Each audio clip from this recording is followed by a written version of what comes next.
Well, good afternoon and welcome to MedTech Crossroads. I'm Gene Paranak. Today is episode 90, January 28th of 2022. Today we'll have the COVID news as usual, COVID Connect, some good news in the state of Michigan and across the United States. After that, we will continue our series, MedTech in Higher Education. If you've been with us, this month has been really fascinating because we've been focusing on how do you educate people who are going into this MedTech industry. Later in the year, we're going to be talking about all sorts of fun things like customer discovery and investment and product development and intellectual property. But we're starting the year out at the place where those who will work in this industry start out, which is how did you get your education? What was it in? What did you learn? What did you not learn? What did you need to learn? And so we continue to talk with folks who are educating the next generation. Joining me a little bit later today, Rachael Schmedlen from the University of Michigan. She has been laboring in the trenches of engineering education and really has a lot to show for it now, and we're going to talk with her about her career. After that, some time for Q&A. But first up, the COVID news, this from healthdata.gov. COVID metrics and vaccine distribution. Of course, the graphic that shows the map by county of the state of Michigan. Not showing a lot of effect from vaccination in terms of transmission. Cases continue to just be very, very high. No surprise there. They're higher than we've ever seen them in the state. But actually some good news is starting to come out in the state and across the country. In terms of testing, of course, the tests are up near their all-time high. The positivity rate still staggeringly 30+%. But good news, the deaths still have not reached their any of the previous peaks that they have reached. In fact, they are lower than all three peaks and apparently on their way down. Hospitalizations just passing a peak as well. So a lot of hopeful news here. And in fact, the CDC has put some new information or a new way to look at the information on their website. And that is this, the state trends compared to the winter 20 to 21 peak. So let's talk about this graphic for just a minute. Over the course of October of 2020, now all the way through January of 2022, this is baselined as compared to the winter 20 to 21 peak. So, of course, you're going to see the cases, hospitalizations, and deaths right there in November 2020 as being considered 100%. What happened this spring in terms of the cases and hospitalizations was about 100% of that peak again. But the good news, this spring, the deaths were down about 50% of what they had been last winter. And now in this current rise that we're in, the cases have skyrocketed. The hospitalizations are approximately 100% of what they have been in the previous two peaks, but the deaths continue to stay there below 50%. So that's some good news. And if you're looking for evidence that Omicron is changing the game in terms of its severity, you might find a little bit in that news. But a great new graphic coming from the CDC to look retrospectively, to look back and compare it. And the thing that you will see is that deaths are way down from where they were last winter. So we're very glad to see that. Of course, transmission is what it has been for months now, high transmission. The response in terms of vaccinations after a slight rise going up to the holidays, now you're seeing that line trend downwards again, still about 1 million doses per day, but not much more than that. 3 weeks ago, we showed you this in terms of hospitalizations. And this is the wave that we knew the country was going to go through. There were only 5 states in that red zone where they had 20-something hospitalizations per 100 beds for COVID. Well, that looks very, very different today. No mistake, there's a lot of people in hospitals from COVID today. This has continued to go up. The good news, as we said before, is that the deaths have not yet really tracked with it and don't appear to be on track to surpass anything in the past. These wonderful graphics coming out of our local and regional hospitals. University of Michigan, COVID-19 hospitalizations. They are going to all the work to tell you who's hospitalized, who's in the ICU, who's on ventilators, and what proportion of those are vaccinated, what proportion are vaccinated plus boosted, what proportion are unvaccinated, and whether those individuals have underlying health conditions. And so you can see that a little bit more than half of those who are hospitalized are unvaccinated, and the remainder a split between fully vaccinated and fully vaccinated plus boosted. We can go over to Spectrum Health here. They have, out of 404 hospitalizations, 73% unvaccinated, 108 vaccinated. Similar ratios for the ICU and the ventilation population. Beaumont has jumped on the bandwagon as well. They are at 57% unvaccinated, the remainder either fully vaccinated or boosted. Similar ratios in the ICU and on ventilators as well. We'll pop this graphic up one more time if we can go full screen with it. This is from Henry Ford Health System. They haven't updated their dashboard that we can find, but this is a really interesting description that they've put out of how the symptoms of Omicron compare to the symptoms of Delta, to the flu, and to the cold. And for all those who had Omicron and thought, well, it just seemed like a cold, well, looks like you were right. As they aggregate data and look at it, the symptoms of Omicron are much more like a cold than they are like Delta or like the flu. So that might explain something for you if you were affected by Omicron. Well, that's the COVID news. Next up, I want to share a little bit of local news with you. Our friends up at Accelerate Health are running their pre-accelerator program. If you happen to be an inventor or have a startup and you're in Genesee and Flint counties, then there are 8 scholarships available. So this wouldn't even cost you anything. They want to help you prepare your idea. These are for idea stage business or startups looking to develop an idea or launch a new product. It's an 8-week program helping to move entrepreneurs of all levels from concept to execution. So great opportunity there. It's Thursdays, 6 to 8 p.m., February 4th through March 24th. You have to register in the next 3 days, January 31st. My understanding is it's available to anyone. It's free to the first 8 teams in Flint and Genesee County. You can email sebastian@acceleratehealth.com if you'd like to get in on that. And at a more national level, the organization AdvaMed, the medical advocacy organization, they put on some wonderful conferences at a national level. They are having a medical device submission workshop, or should I say workshops. The first one for 510Ks and de novos on February 8th through 10th. They have folks from industry and folks from FDA at that.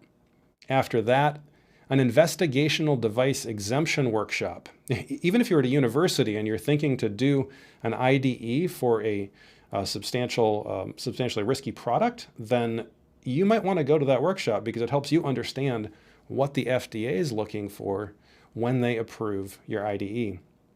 And a PMA workshop, March 1st through 3rd, for those submitting for pre-market approval for a Class 3 device from FDA. You can find those workshops at advamed.org, as well as the local news here, the A2 Biosocial, coming back in February 8th. They will be online again, February 8th, 4:30 to 6:30 p.m. on Gather, thanks to Spark, My Lead Consulting, and Mish Bio. Well, I want to tell you a little bit about the upcoming shows that are getting put together. We're going to finish out our higher education series, February 4th, with Scott Olson from Wayne State University. They're putting together some new medical product development courses there, and he'll tell us all about them. After that, we're going to have a one-off week where we're going to talk about FDA guidance and legislative updates. I'll be joined by Stephen Rapundolo from Mish Bio. They'll be helping us put that show on to catch you up on everything FDA has said recently in terms of guidance, as well as what's happening legislatively through the agency. After that, we're on to a customer and market discovery series. We've been talking about how we'll populate this year with topics, and you've already seen a number of the topics that we'll be talking about. But before it's even time to raise money or really do product development, you've got to know whether somebody would pay to have their problem solved. That's what market and customer discovery is all about. And so on February 18th, we'll be having Kevin McLeod from C2DX. They're great experts in doing market and customer discovery in their new line of work. He'll tell us all about how they approach that. And on March 4th, Jonathan Fay will be back with us talking about the I-Core program. I know many of you enjoyed hearing him the other day on the show, but we didn't really get into I-Core and how I-Core does customer discovery. We'll be talking all about that on March 4th. We have a few more slots we'll be filling in the upcoming weeks as we round out the topic of customer and market discovery. If there's any questions you have or folks you'd like to see us talk to, please feel free to reach out. We're always happy to include your suggestions in that. So with that, we wanted to try something a little bit new. Oh boy, this may be the only time you ever see this, because if this doesn't work, it will go down in the annals of MedTech Crossroads history as something never to be repeated. But we thought we'd take a look at some of the FDA news from a slightly different perspective. And starting this week with these COVID tests, at-home tests. I find these kind of hard to take myself because there's so many steps and you have to time each one of the steps. You know, it's 4 twists, 3 dips, a 1-minute soak, and then 10 minutes while you're waiting for the result. Well, this month, it turns out that the FDA added one more time requirement. Yes, they added one more time requirement to that list of things that you have to worry about. In order to ensure appropriate test performance with a test that is delivered to you in below freezing temperatures, you should bring the package inside your home and leave it unopened at room temperature for at least 2 hours before opening it. Now, I think it's hard enough to get all these other timing steps right, but now I have to add a 2-hour thaw to it. And I was just thinking, why don't I just take that swab and sort of stick it up there, twist it around 1, 2, it froze to the inside of my nose. Yeah, I guess that's not going to work. But then I was thinking, they always come with these little vials, right? They've got the little vial with the blue liquid in it that freezes into a pellet. Why don't I just take that pellet and just sort of stick it into my nostril? I mean, if my nose turns pink, then I have COVID, right? That's how it works, I think. No, maybe not. Free week off work. Speaking of pink, has this ever bothered you? How much trouble is the guy in who decided that the little blue line was going to indicate a symbol that the test is working, and the little pink line is going to be an indicator that you have a life-threatening disease? I think that was just not the best way of thinking about this. That's probably not a perspective you've had on these, but I hope you're getting the testing that you need to help you and yours make it through the pandemic. Well, with that is the COVID news, both from a serious and a slightly lighthearted perspective. Next up, it is that time when we welcome our guest, Dr. Rachael Schmedlen from the University of Michigan, Biomedical Engineering Department. Rachael, welcome to the show. Thanks, Gene. Thanks for having me on. It's a pleasure. It's great to see you, Rachael. We're having a little audio problem here that I don't have you in the room. I wonder if Steve can help me out with that. Do I have you now? Can you hear me? I can hear you now. So sorry about that. That problem was on our end, not yours. Rachael, it's so good to have you. I want to give you a brief introduction to our audience because, Rachael, I think you and I first bumped into each other. Goodness, it was years ago, probably about the time that I first started into being. And I don't think I've ever met somebody who was working so hard to bring education to folks who, well, I guess let's be honest, sometimes they wanted it, the undergraduates, and sometimes they didn't. They're a very hard group to please.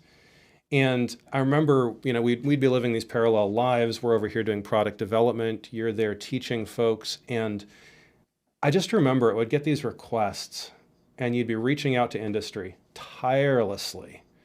Hey, can you come? Can you review these student projects? Hey, can you mentor here? Can you interact there? And that tireless approach that you've brought has built quite a few courses and taught a lot of people in an ever-growing way. So I think the first thing that everyone should know about Rachael Schmedlen is that you've been doing this for a long time, and you've been doing it tirelessly in a way that is often thanklessly reaching out for the right people to talk to these students. So first of all, thank you for doing that, Rachael. I thought it was high time that we brought you on to tell people about the work that you've been doing, because it's just been so impressive as we've watched it year in and year out. So thanks for being with us, first of all. Yes, it's a pleasure for you to have me on, Gene. I'm excited to be here. Yeah, well, we're glad to have you. Because we're going to talk today about the process of educational development, I think it's really important for our audience, and this can be applied, right? This doesn't have to be something that's applied in college. What we're going to talk about today, Rachel's applying it in a college setting, but this can be applied. I mean, if you have staff you need to train, if there's students at a high school level that you're training, any place where education needs to happen, what we're going to be talking about today is immensely applicable. And Rachael, as we get into that, I think it would be good if you described to the audience your history at the university, teaching, and maybe to start a little bit of your philosophy with how you approach it, because I think it's very unique. People need to hear it. Sure. So actually, as of this month, I have been working at the University of Michigan for 17 years. So I was hired there in 2005. And I was hired primarily, we were just starting our biomedical engineering program. The department was created, the Biomedical Engineering Department was created in 1996. We were just going through, I think they just finished graduating their first cohort of undergraduate students. And they were still building out the curriculum, in fact. And the reason they hired me was because one of the big things I was really interested in at the time was making sure that students had hands-on experiences, and they were still building those out. And as I've gone through this process, I guess my philosophy has sort of evolved, but going with hands-on learning is a big deal, but also thinking about, I learned quickly I was not the expert. So learning that you're not the expert, and learning also that the students aren't going to be an expert at everything that they're encountering when they go out there. So, technology is changing. What they're learning in the moment, it's going to be very different, 5, 10 years down the road. And so, having a process that you can use to both teach the students to develop the courses and the curriculum in order to be able to keep up with changing demands, changing needs that are in the industry. So that's what the philosophy has been. And as I was hired to teach some of our design courses. Actually, our senior capstone design course was the first course that I taught in the program. And it's a typical, what's typical now, I suppose, is a design, build, test model. So we have teams of students. They are assigned a project. The project has a client, whether the client is an industry sponsored project sponsored by one of our clinicians at the university, or a faculty member. And then they go through the process of defining the problem, doing concept generation and evaluation, prototyping, testing. And from that, I then created the other big thing besides the design course that I was teaching, and that's what I was hired to teach, was we didn't have a laboratory course at the time. And so my philosophy with hands-on teaching, I was to create a course that was something to do with hands-on experiences in bioelectrics, mechanics, chemical, some sort of biochemical kinds of things, as well as statistics. So I've taught that. I have those courses that I've taught or I've created. I also taught an Engineering 100 course, which is a common course at the university. And this course is a very large course. It's required of all entering first year College of Engineering students. We have multiple sections. Each section is taught by a different department. And the class is half design and half technical communication. And so it's a way to get students exposed to a certain discipline, to get exposed to design, and to learn technical communication and teamwork skills as well. So I taught that as well. And then through this process over the years, we found a need. The capstone design class actually was a 1-semester class. I've actually created a year-long course to provide a deeper engagement in the design process, because let's be honest, going through a problem definition, design, build, test in 14 weeks in 1 semester is pretty crazy. And so giving the students some more time to breathe and sort of to work with ideas and to iterate allowed us to do that in the year-long class. And then the other class that I taught or created and taught was a clinical observation and needs finding course. So it's more of a front end, obviously needs finding course where students would actually get clinical exposure. And so getting clinical exposure, they would do rotations in some of the clinical departments at the university. They would then shadow physicians, nurses, technicians, and we would go through the process of coming up with a systematic way of identifying unmet clinical problems, evaluating those problems, and trying to find, ones that, hey, here the students could scope and they could actually use potentially, and we have used as design projects going down the line with, for example, the with the senior capstone design courses. That's amazing. And when you started at BME, I think you told me that there was like 10 faculty, or the second woman in the department, and none of this stuff was there. Give us an example, Rachael, of how you decided that something needed to be added. You've mentioned things like statistics getting added. You've mentioned this lab course, which I think you described as sort of a potpourri lab course. The clinical observation and needs development, which everyone wake up and pay attention, right? Like, we're going to be talking about customer discovery. So this is the fact that you've identified this and are doing that really, really important stuff. But how, over the course of development of a department, because that's really what we're talking about here. BME, how far back does the department go? 1996. 96. Was when okay. it started. And you joined in 2005, I think you said. 2000. When Yes. it was really starting to ramp there, and you ramped it. What does that internal dialogue look like when you kind of go, oh, we need this, or we're missing something here? What's the thought process behind that, or what are the triggers for that? A lot of the triggers come from, again, when we're talking about customer discovery, talking to your stakeholders, right? Talking to, obviously, your students. What are they telling you that they're interested in and what they need?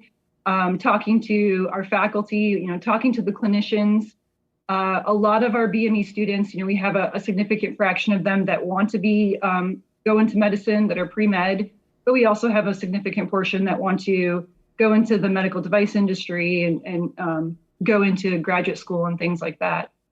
And then, benchmarking with other programs, just trying to keep a pulse on talking to our, obviously when I first started in 2005, we didn't have a very big alumni base, but, now 17 years later, we have a lot of alums in the industry, and now we've been able to tap into them as well as other industry contacts that we've had to be able to figure out, what is it, what's going well, what things would you guys like to see, and that sort of thing. So, like, for example, the needs finding class, that kind of came about because as I was recruiting projects for the capstone design courses, I would get, not every student, but I would get, a small fraction of students who would come to me and say, I really want to come up with my own design project for my capstone.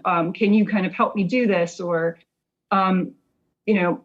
is that possible? So we would talk about that. And as we were going through the design classes, and when we have design reviews, and as you've been a reviewer, we bring in outside folks to come and sit in and give the students more of an industry perspective on their projects. We noticed that students are very good at designing functional items, but they didn't have a lot of idea of what it was really like in the clinical environment. So things in terms of adoption or what is it the clinician is really thinking about or dealing with in the moment, or what does the environmental space, the clinical space look like? They weren't really familiar with. So that was where, well, we need to have this, we need to have a class like this. And the nice thing about being in a new department is, of course, there's lots of opportunities to say, well, we don't have a set curriculum. So if you propose an idea, we can give you the teaching bandwidth to do it, let's try it. So being willing to experiment with things, not knowing how they were going to work. Obviously, I wasn't an expert in that, right? I'm not a needs finding expert. So it was kind of, well, let's set up the framework and let's learn and iterate on this course as we go to sort of get it where it needs to be. This is really, really interesting because the process that you're describing is very much like the process that those of us who are trying to educate, whether in your case students or in our case clients, on the process of development of a medical product. You need a process for that. And you're describing for us this process by which a course can be created where there wasn't anything anymore. I think it's really fascinating. If we break this down into points, and when you and I talked before, there were sort of 4 points. I think you've touched on 3 of those. You were at the outset of a department where you had the flexibility to come up with new things. You started taking feedback from stakeholders, which interestingly, maybe you could tell us just a bit more about that. I mean, your stakeholders aren't just the industry that these people are going to, it's the students themselves. Correct. So, getting feedback from students in terms of, BME is a new field, especially at the undergraduate level. I mean, there's been graduate programs out there for longer, but as being a new field, it's not necessarily that the curriculums are consistent across the country. So there's been sort of this phase of students not knowing or feeling like maybe I'm not an engineer, or employers not knowing, hey, what does a BME know versus a mechanical engineer or an electrical engineer or a chemical engineer? And so getting feedback from the students about, hey, this is the kinds of things that we feel like we should know how to do to talk about in, for example, internship or co-op interviews or permanent job interviews.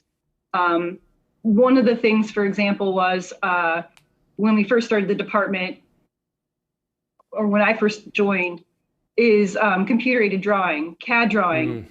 We were teaching them this in the capstone design class along with the process, and many of them haven't done building before.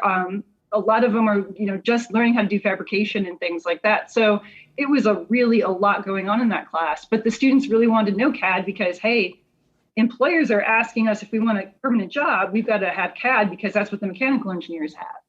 And so we ended up working out a way to create through the curriculum an introduction course, which taught them CAD and taught them some computer simulation and modeling, CFD and FMEA or FEA. And therefore, when they would come into our class, they'd already know those things. And again, in terms of creating effective courses, this happened probably, 8 years ago that we created this course for CAD. But as of winter 20, it became a really big factor in our design course when suddenly students couldn't actually do the building and testing, and we could actually switch them to doing simulations. And that actually ended up working out really well. It turns out that doing the simulations, you can learn a lot about optimizing your design without having even tested it. I think that was an important thing that the students didn't recognize ahead of time or before. Likewise, a lot of students who maybe weren't even though they have our introduction CAD course, didn't necessarily feel like they were really confident in their skills. And by applying them again in the design class, they really felt like, okay, now I feel like a card carrying engineer. I really feel like I have these skills. I really feel like I can compete with, talk in interviews about what I do. And I'm just as good as any other kind of engineer. That's really interesting. And so by giving them these tools and keeping them up to date, you actually found that, number one, you could make that next step when you had to do things virtually. You were actually already working in platforms that the students were more fluent in. in your second point about, yeah, being capable when you went out into the market, I have to say, and maybe I've told the story before on the show, and I think I've told it to you before, Rachel, but when I graduated, not from BME, but when I graduated, I I had to learn how to make engineering drawings from somebody who didn't have an engineering degree. And that's a little bit embarrassing when you get out to the market and you don't have something that everyone sees as just a basic currency of doing the job. So to respond to that and to say, "Oh, they need this. We're going to give it to them." And then to see the benefits of having given it to them in the ability to adapt when the challenges like of COVID come down the road. That's pretty cool. Mm-hmm. Mm-hmm. That's really neat. There's another thing that we've done too, based on student, getting feedback from students, is developing more of a biocomputation component in our curriculum too. We have noticed lately, obviously, computer science is exploding in terms of enrollment at universities, and all levels of students, even any discipline, they're still interested in computer science to some degree, because of course there's many applications. And our students, we noticed we had a significant number. I think it was about almost a third of our students were either doing a CS dual degree or a minor. And so, I also, one of the roles I've had recently was the undergraduate chair of education, associate chair of undergraduate education in biomedical engineering. As part of that, again, applying this process, looking at how do we kind of do an iteration of our curriculum to incorporate some more of this computation into the curriculum. We actually revamped one of our courses. The lab course that I started when I first got here, which was a lab course with statistics, we actually revised it to become still statistics, but more statistics, computation, and data analysis. And then we didn't want to get rid of the hands-on components, but we decided to sprinkle those into the actual lecture-based courses that they were associated with. So being able to do things like that as well. And when we first had this new computation course included, we brought in somebody from computer science to actually teach the programming. And again, to bring in someone who kind of was more familiar with how to do that from an education standpoint. Now that we have the model, our department's able now, we can bring people in to actually teach those components as well. So yeah, like this nimbleness, this flexibility is really important. That's actually a really interesting point. You and I hadn't talked about this before, but it does raise a question in my mind, because when we think about the rise of digital health technologies and what can you do with computers and how does it work with the FDA? And on the show, we've talked before about how FDA is working to try to figure out how to regulate these things, and they're still in the process. It does strike me that you're in a unique position educationally, because if someone's out there just studying computer science and has no exposure to benefit risk and to how FDA makes decisions, they're often not in the best place to write an application that's going to make it through the agency as software as a medical device, for example. But it strikes me in what you're pioneering, there may be a place for BME, even though it tends to be very mechanically focused, as you've started doing there, to create other tracks, or I'm sure you've already thought about this. I'm just trying to get your thoughts on it, but other tracks where this entire burgeoning world of software as a medical device, you could be prepping people specifically for that in a way that's unique. Tell us your thoughts on that. Absolutely. So I think one of the strengths of being a biomedical engineer, we've had to think about this, like I said, since the inception of the department, and how do we compete with engineers when everyone's wasn't yet familiar. I think it's becoming a lot better now, but wasn't familiar with what a biomedical engineer could do. I think one of the strengths is it's a very broad discipline, and a lot of the undergraduate programs do give you a broad base. But one of the, I think, advantages to that is that you understand from more of a systems point of view, and you also have a better sense of interdisciplinary nature of engineering, because you're trying to understand the engineering, the mechanical components, the electrical components, the programming components, as well as how does this fit into the clinical environment, the regulatory environment, and all of those kinds of things. So I think one of the advantages to whether you're talking about, incorporating things into for computation or for a device or a diagnostic, BMEs are really good at being able to communicate and kind of interact with all of these different pieces. They're really sort of the connectors to all of these things. So, with this field of sort of computation, and there's so many opportunities, right? Electronic medical records, cybersecurity of medical devices, bioinformatics, artificial intelligence, all of these things can touch in the device industry. And I agree, like, again, if you understand sort of some of the complexities with regulatory and the clinical environment, why wouldn't you be able to write better code, or why wouldn't you be able to create a better medical device or diagnostic? Because you will know more downstream how these things are going to be able to be plugged into that system. Yeah, it's really, really interesting. I hadn't even thought of that before we were talking today, but you're in a unique place to create people who will be able to address that in a much more efficient way, which would be really fun to see how that happens. And based on what we've been talking about, I have no doubt in my mind that you will be creating courses that adequately address that, because you're so attuned to those stakeholders. When we talked, Rachel, there were four sort of principles that you had outlined. I think we've talked through about three of those, and I'm just going to sort of read them off here. Needed and had flexibility. You've got to have flexibility to create. You said that earlier. Listening to feedback, taking student feedback, even because they're a stakeholder group, as well as industry. I think that goes without saying, something that we've talked about, although maybe you want to address that as well. You mentioned earlier trying things and receiving feedback.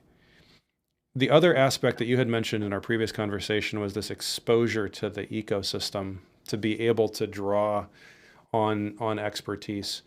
I guess tell us a little bit more about stakeholders beyond the students and the ecosystem as a whole, and how you've approached that, because you've been wildly successful at identifying needs, putting it together, trying it, oops, that didn't work here, we'll do this, and just persisting with that model, which is really it's truly a product development model if you want to think about it that way. But how do you think about industry stakeholders, and how do you think about the ecosystem as a whole, and how do you access it? It's well, we have some advantages at the University of Michigan, right? We have a huge alumni base, and obviously, I mean, the brand the university is far-reaching tentacles, right? So at least we have a great network with which to tap into. I guess the flip side to that is, of course, it's a huge network, and it can be really challenging to figure out where do you sort of start. So obviously, just building the network.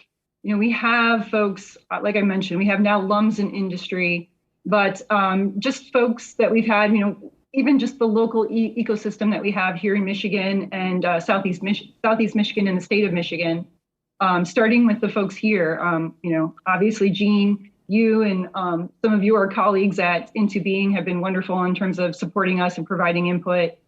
But, we've been able to engage industry at different levels, bringing industry in to sponsor projects. So they've been clients, and they can see how the students interact with their projects. And we always solicit, again, feedback from them. Hey, how did it go? What do you think we could have done better in this class? Or are there topics or anything that you think we could improve, or what was going really well? The other way that we often have industry folks engage in the design program is through design reviews. As I mentioned, the students will give periodic presentation updates on their projects, and we bring in folks. And honestly, my role in those design reviews is I prepare the students for them, but I very rarely ask a lot of questions. I leave it to the folks that we invite in, because I think that the real test, they haven't seen the project necessarily before, and it gives the students an opportunity to have a real different perspective. These industry folks like you guys will point out things that maybe the students hadn't really thought about before, or because an industry person is pointing it out, oh my gosh, that is really important, right? But when we have design reviewers come in, they also get to see our students' work, and they can also provide us with, hey, this is going really well. I'm really impressed with, the presentation, or, hey, have you thought about, doing this or that? So we've been able to engage on that level. And then, clinicians, like I said, are a big part of it too. And building the network, the good thing about the Department of Biomedical Engineering at the University of Michigan is that we're a joint department with the medical school as well as the College of Engineering. So it allows us to have maybe a little bit better collaborations with some of the clinicians. Obviously, some of them are on the faculty or affiliated in some way. But there's a lot going on in terms of even within clinicians, medical students, residents, some of the fellows, you see there's a desire for some of them to really be involved in medical device innovation. So there's some engagement, or they want to. So finding folks, that way. And then of course there's the good old fashioned, let's just publish this, post it on a board and see who we get. And you may not get a high response, but you get folks who are engaged and interested. So there's all different types of ways that we're getting input from industry stakeholders. It's really cool. And I've seen a lot of consistency over people coming and contributing their time and doing that kind of thing. One of the things that's been interesting to me is the interest from industry, even as we've done this higher education series, in how do we access good students? Because one of the things that projects do is they show the quality of the students or the student teams that are there, especially if industry's been working with it. How can somebody from industry get engaged with what you guys are doing? Obviously, I mentioned a few different places. If you want to sponsor a project, that's definitely one way. We are always looking for new projects, and that's a great way to interact with students. If you want to be a design reviewer and come in a couple of times over the course of the semester or the year to sit in on their presentations, that's great too. We also have, if you've got a particular area of expertise, one of the other things that we do in the design program, like I said, I'm not the expert here. My background, actually, I was a chemical engineering undergrad. So my design project as a senior was actually design a chemical plant through software. So I never did a formal design build test as an undergraduate student. And my graduate work, part of it was to build a bioreactor, but I didn't have any formal training. It was sort of me doing it kind of haphazardly, trial and error kind of thing. I didn't have a formal process. So when I started teaching the design course, I thought, well, I don't know I'm not this expert on every part of the medical device industry. I wasn't in the medical device industry for many years before I came here. So bringing people in. So we brought people in, for example, to talk about standards, industry standards. We talk about risk management and, failure modes and effects analysis. Bringing folks in to talk about, we've even had product development companies come in to talk about ideation and how ideation is done at certain product development companies. And so, if there are industry folks that are willing, that have an area that they think, hey, we could really bring something to the table here, they could come in and do a workshop with the students. So there's lots of different ways that to get industry involved.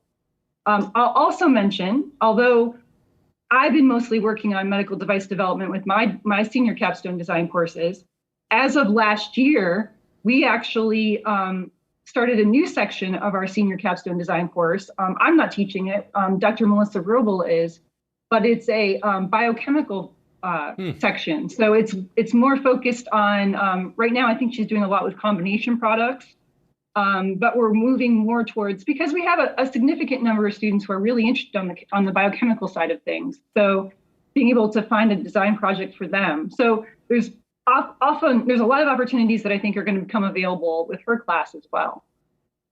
That's really a neat opportunity that you guys are doing that. And of course, those design courses, I mean, I know that I had one in my undergraduate education, and it was nothing like what you guys are doing now, but I know that it was that thing that congealed and brought all those thoughts together into open-ended problems that we had to solve.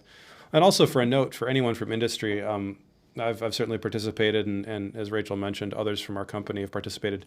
There's nothing more gratifying than going in front of a group of students, and you're kind of wondering at first, like, are they going to understand what I'm saying? Do they have enough exposure? And then you realize, wow, they're thinking about this harder than, like, their brains are still working. Mine's kind of like, ossified or whatever.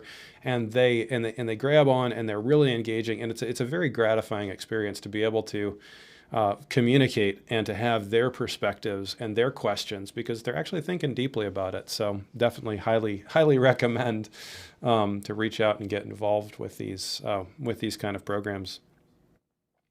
Well, as we start to wind down here, I do want to tell the audience, if you have a question, feel free to type it in the Q&A box, and we'll get it to Rachel. As you know, because of the technology that we're running, we've got some benefits in how we're doing the show, but some drawbacks, and one of those is we're currently limited to written questions.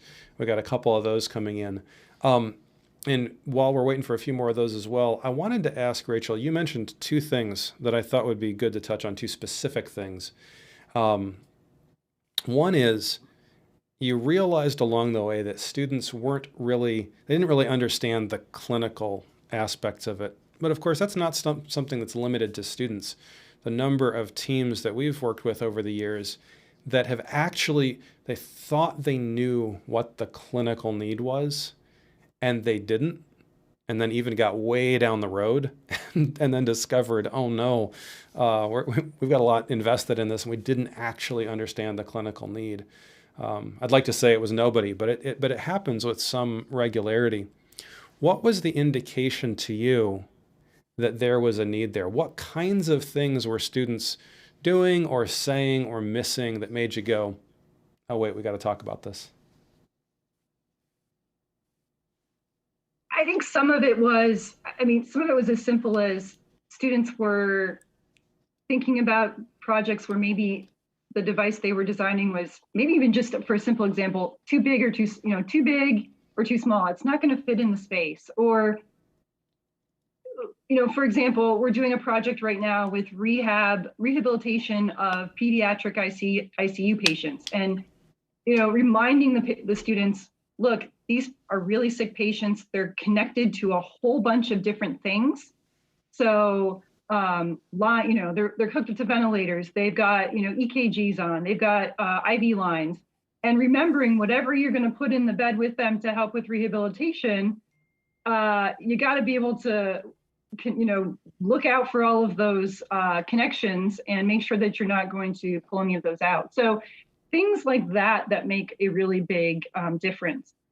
And, one thing I'll say is, now that we've had students go through that course and really understand the needs finding and are now either in medicine or in industry, even the ones in medicine, I think they're better physicians, even if they don't want to go into medical device design, because they have a mindset where they actually are like, as I'm like doing my clinical practice, I can't help but think of, question the way we're doing this and why are we doing it this way? Is there a better way to do it? So I think regardless of whether we have these students going into the medical device industry or into medicine, there's more critical thinking about what's going on and what they're doing and how they can make it better.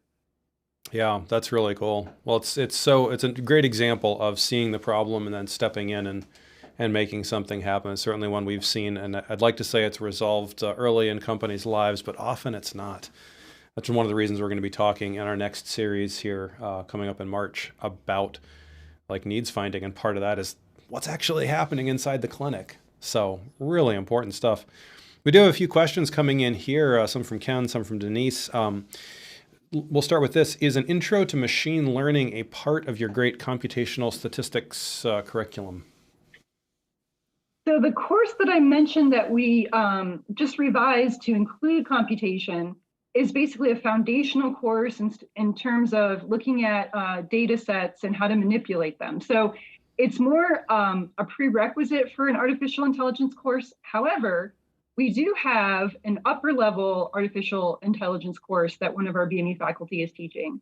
So they will take this as one of their core course. The course that we've revised is the foundational course, and then they can take it as an elective. So it's definitely an area We have hired a lot of several faculty in the last few years that are more on the machine learning, artificial intelligence, bioinformatics side of things. And those are going to allow us to have course offerings and upper level electives in those areas. Great. This question, hi Rachel, are your design projects cross-functional, including business, finance, and marketing students? Do you involve any of those? We have not had the chance to do that where we've brought in a lot of other students. One, there's some limitations with bandwidth in terms of our courses. Our BME program is really growing. And so just having the space and the bandwidth to staff it for the students that we have has been challenging. So adding additional students that are not required for the major has been challenging at the moment. It's something we would like to do. But however, we do bring in, it would be nice to have the students, but we do bring in folks like Jonathan Fay that you had on last week, from the CFE, and other folks from that are more on the business side of things to come in and provide some perspective. But yes, I absolutely think that would be a great idea if we can do that. Yeah, great question from Denise. Thank you. The another question here, and actually one of the questions is about Jonathan. We'll get there, but I want to have you talk about some of the upcoming things for you because there's kind of a neat transition happening. You're going to be responsible for a lot of cool stuff. We'll save that for about 30 seconds from now. But just let's get this question in really quickly. Do you keep track of which companies your BME grads get hired by?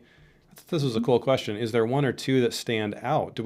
Is somebody eating up all the U of M BME grads, or a couple companies, or how does that look? Yes, we do keep track. We ask the students. We have a senior exit survey. We ask all of our graduating seniors to tell us, any of our graduates to tell us, where you're going. So we do have we do track that. What's the most popular one? I mean, obviously the medical device companies. We get Medtronic and Boston Scientific or whatever to hire our students. Another one that's really big, that's more on the computation side of things, is Epic. So Epic, who creates the electronic medical records, they love to hire our students. Absolutely love to do that. Wow, that's very interesting. Yeah, it's a great question too. Thank you, Ken, for that. And then there's a question of how closely you'd be working with Jonathan Fay, who, of course, like you said, was on the show last week. But Rachel, tell us. You can answer that, but tell us also, because I feel like your work has been really recognized, and you've got some cool job changes. You're not leaving the university, but you've taken on some additional responsibilities. Maybe you can tell us about how those changes are happening in BME and other places. Sure.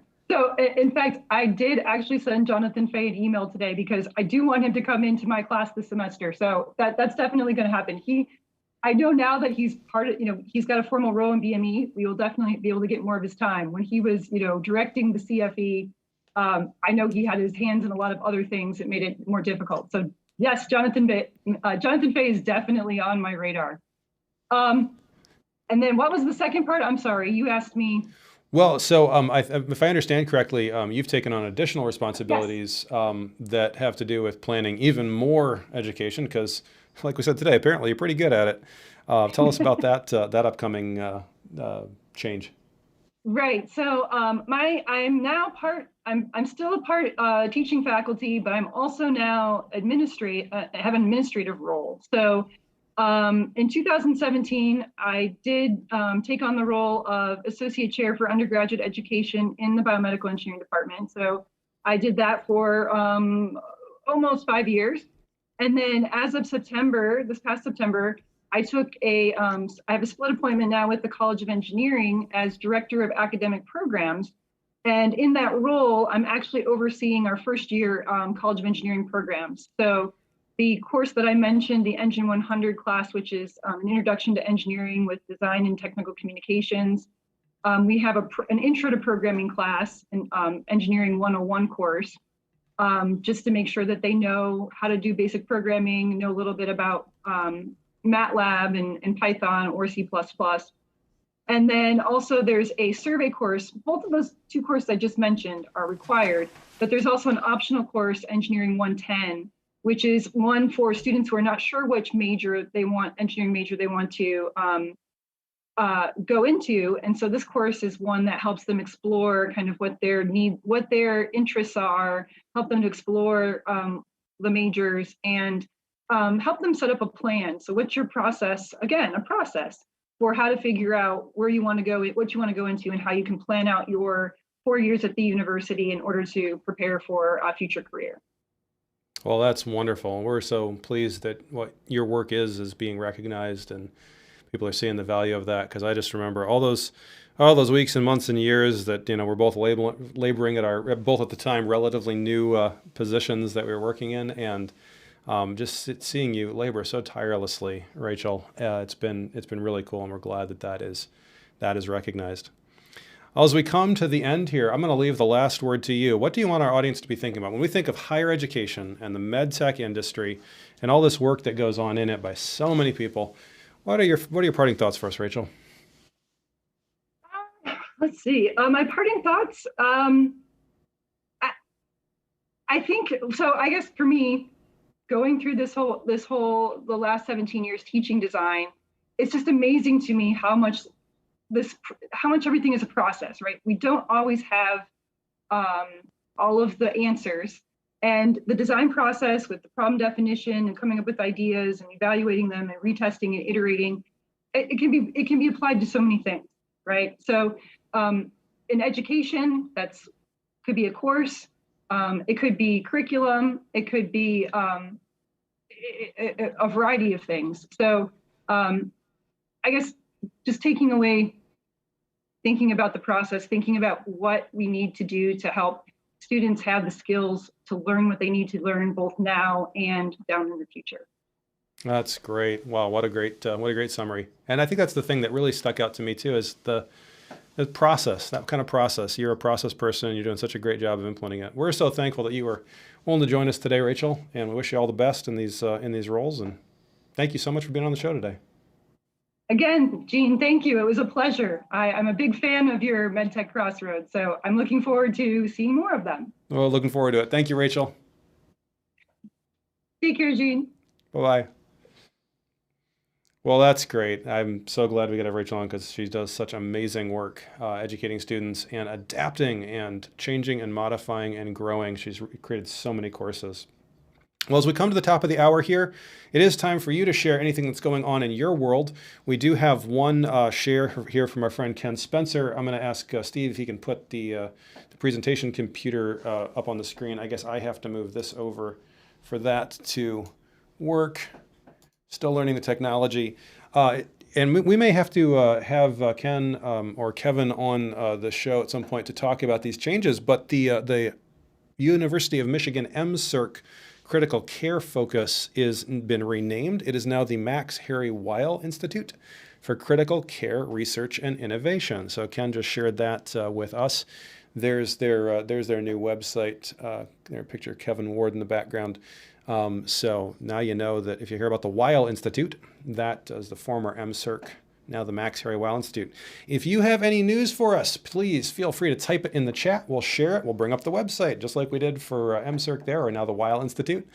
And we'll look forward to hear from them in the future about what's going on under the hood there. But if you do have a comment or a question, feel free to type it in the chat or in the Q&A. We're happy to bring it up in these remaining seconds as we move our way towards the top of the hour. Not seeing any of those. I want to thank you for being with us today on MedTech Crossroads. Next week, my guest, Scott Olson from Wayne State University. They're doing medical product development courses at Wayne State, and we're looking forward to talking with Scott, who, of course, is an industry veteran. This is not his first rodeo, and we're looking forward to hearing what he's building into those courses at Wayne State. We'll look forward to that next week on MedTech Crossroads. Thanks for being with us. Bye-bye.